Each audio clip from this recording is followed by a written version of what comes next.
দর্শক, আমরা আবারও সাক্ষী হলাম নতুন বাজারে আরেকটি দুর্ঘটনা। আর এই দুর্ঘটনাটি হয়েছিল অনেক ভয়াবহভাবে।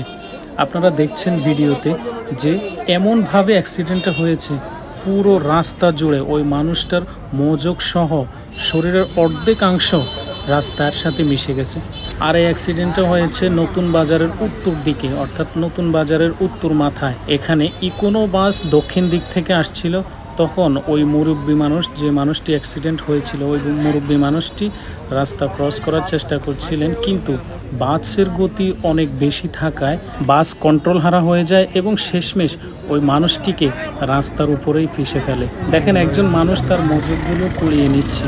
কত ভয়াবহ এবং কত নির্মম অ্যাক্সিডেন্ট হলে এটি হতে পারে। আর এটি হলো সেই বাসটি, যে বাসটি ওনাকে ফেঁসে ফেলে, কিন্তু ফেঁসে ফেলার পরও এই বাসটি বেশি দূর যেতে পারে নাই। বিপুলাসার পর্যন্ত যাওয়ার পরে আমরা যতটুকু জানতে পেরেছি যে বাসের ভিতরের যাত্রীরাই ওনাকে অ্যাটাক করে। আপনারা দেখেন, রোডের দিকে একটু লক্ষ্য করলে দেখতে পারবেন যে বাসটি কত দ্রুত হার্ড ব্রেক করে, কিন্তু তারপরেও বাসটি কন্ট্রোল হতে পারে নাই। এখন এই নির্মম দুর্ঘটনায় আমরা কাকে দোষ দিব? কি রাস্তা পারাপার হচ্ছিলেন যে মুরব্বী, যিনি অ্যাক্সিডেন্টের শিকার হয়েছিলেন, তাকে দোষ দিব, নাকি বাসকে দোষ দিব? কিন্তু আমরা অবশ্যই বাসের ড্রাইভারকে দোষ দিব একটি কারণে, সেটি হলো যে কোনো বাজার আসার পর অবশ্যই গাড়ি একটু কন্ট্রোলে রাখতে হয়, গাড়ির গতি কমিয়ে আনতে হয়।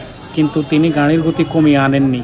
তার প্রমাণ হলো রাস্তার উপরে হার্ড ব্রেকের দাগ। এত বড় লম্বা হার্ড ব্রেকের দাগই প্রমাণ করে যে বাসের গতি অনেক বেশি ছিল।